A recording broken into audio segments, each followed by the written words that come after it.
मच्छर की कहानी। जंगल के राजा शेर को अपनी शक्ति पर बड़ा घमंड था। वह स्वयं को सबसे शक्तिशाली समझता था, इसलिए जंगल के हर जानवरों पर अपने दोष जमाता रहता था। जंगल के जानवर भी क्या करते, अपने प्राण सबको प्रिय थे, इसलिए न चाहकर भी शेर के सामने तन्मस्त हो जाते। एक दिन दोपहर के समय शेर एक पेड़ के नीचे सो रहा था। वहीं एक मच्छर भिनभिना रहा था, जिससे शेर की नींद में खलबल पड़ रहा था। वह एक मच्छर से बोला, ए मच्छर, देखता नहीं है मैं सो रहा हूँ, भाग यहाँ से, नहीं तो मसल कर रख देंगे। मच्छर बोला, क्षमा करें वनराज, मेरे कारण आपकी नींद में व्यवधान उत्पन्न हुआ, किंतु आप मुझे ये बात नम्रता से भी कह सकते हैं। आखिर मैं भी इस धरती का जीव हूँ। अच्छा, तू छोटा सा मच्छर मुझसे जुबान लड़ाएगा? और क्या गलत कहा मैंने? तुम मच्छर हो ही ऐसे कि कोई भी तुम्हें बार बार कहूँगा, क्या बिगाड़ लोगे तुम मेरा? मच्छर को शेर की बात और व्यवहार बहुत बुरा लगा। वह अपने साथी मच्छरों के पास गया और उन्हें सारी बात बताई। सभी मच्छरों को शेर की बात चुभ गई। उन्होंने तय किया कि इस संबंध में एक बार सब मिल कर शेर से बात करेंगे। सभी मच्छर शेर के पास पहुँचे और बोले, वनराज, हमें आपसे बात करनी है, जल्दी बोलो, मुझे तो जैसे से बात करने की फुर्सत नहीं है।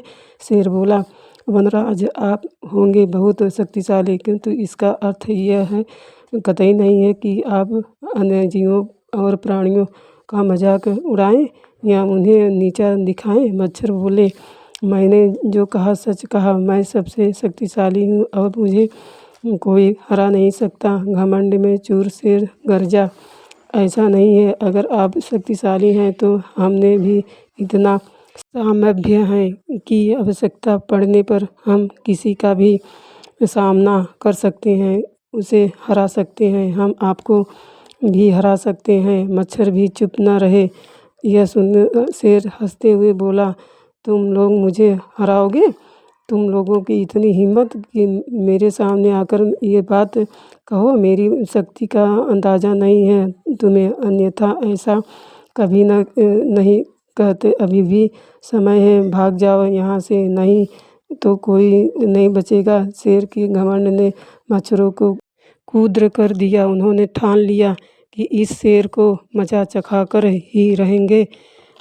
वे सारे एकजुट होकर हुए और शेर पर टूट पड़े। वे जगह जगह उसे काटने लगे। वह दर्द से करार उठा। इतने सारे मच्छरों का सामना करना उसके बस के बाहर हो गया। वे दर्द से चीखता हुआ वहाँ से भागा, लेकिन मच्छरों ने उसका पीछा नहीं छोड़ा। वहाँ जहाँ वो भी जाता, वे भी उसके पीछे जाते और उसे काटते। आखिरकार शेर को झुकना पड़ा। उसने हार मान ली। वह मच्छरों के सामने गिड़गिड़ाने लगा, मुझे बख्श दो, मुझसे गलती हो गई। जो मैंने तुम्हें तुच्छ समझकर तुम्हारा मजाक उड़ाया और तुमसे बुरा व्यवहार किया, आज तुमने मेरा घमंड तोड़ दिया है। अब मैं कभी किसी को नीचा नहीं दिखाऊंगा। मच्छरों ने शेर को सबक सिखा दिया था, इसलिए उन्होंने उसे काटना बंद कर दिया।